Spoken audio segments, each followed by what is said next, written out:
ఎందుకంటే అప్పట్లో జీ తెలుగులో నా ప్రవచనాలు వస్తున్నప్పుడు ఖమ్మం నుంచి ఒక వృద్ధురాలు ఫోన్ చేసింది. చాలా ఫెంటాస్టిక్. అసలు ఆ రోజు నాకెంతో ఉత్సాహాన్ని నింపింది, ధైర్యాన్ని నింపింది. ఇంకా ఇంకా చెప్పాలి, ఇంకా ఇంకా ఆ తండ్రి కథలను అందించాలి. ఆమె చెప్పింది ఏంటంటే అనుభవం. Complete bed Radeon. మలమూత్రాదులు కూడా బెడ్లోనే. పాపం ఇంట్లో వాళ్ళు కూడా చేయలేని పరిస్థితులు అవుతున్నాయి. ఆమె తట్టుకోలేకపోతుంది. ఏం చేయాలో అర్థం కావట్లా, నిద్ర పట్టట్లా, రాత్రిపూట ఏం చేయాలో తెలియని పరిస్థితి. అప్పుడు కొడుకు ఏం చేశాట, టీవీ కొని బెడ్రూమ్ లో టీవీ మంచానికి ఎదురుగా టీవీ పెట్టి, అమ్మ టీవీ అన్న చూడు నిద్ర పట్టకపోతే అని. అప్పట్లో ఉదయం 5:30 అదే ఎపిసోడ్ అర్ధరాత్రి 2:30 మరలా రిపీట్ అయ్యేది. ఆ సమయంలో ఈమె నిద్ర పట్టక ఒకరోజు ఎందుకో టీవీ పెట్టినప్పుడు నా ప్రవచనం విన్నదట.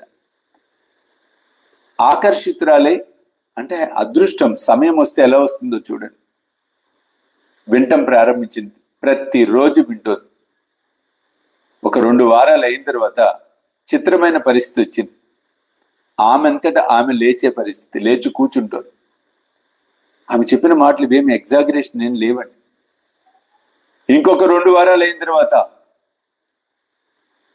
మంచం మించి కాళ్ళు కిందకి పెట్టడం మొదలుపెట్టింది ఆమెంతటా. అంటే నెల అయిపోయింది.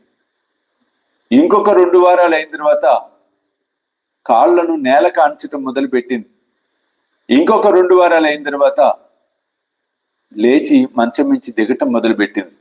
అట్లా 3 నెలలు గడిచేటప్పటికి ఆ తల్లి తన పని తాను చేసుకుంటూ ఎంతో సంతోషంతో నాకు ఫోన్ చేసి, స్వామీజీ అయ్యా నాకన్నా చిన్నవాడివి, అప్పట్లో నల్లగడ్డ,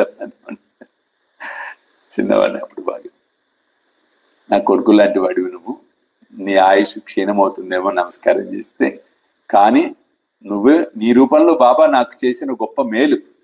ఈ రోజున ఆయన గుడికి వెళ్ళి నమస్కారం చేసుకుంటున్నాను తండ్రి, కేవలము ఈ సాయి సచరిత్ర వలనే. నువ్వు ఏదైతే నీ నోటి ద్వారా బాబా పలుకుతున్నాడో అది ముమ్మాటికి సత్యం.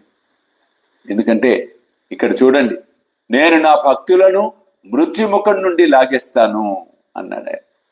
నా ఈ కథను శ్రవణం చేసినంత మాత్రాన రోగ నివారణం అవుతుంది అన్నాడు. ఎంత గొప్పగా చెప్పాడు చూడండి. నిజం, అది ఎన్నో అనుకోవాలి, ఎన్నో ఎన్నో కోకొల్లలు. కాబట్టి అంతా అద్భుతమైనది శ్రీ సాయి సచ్చరిత్ర.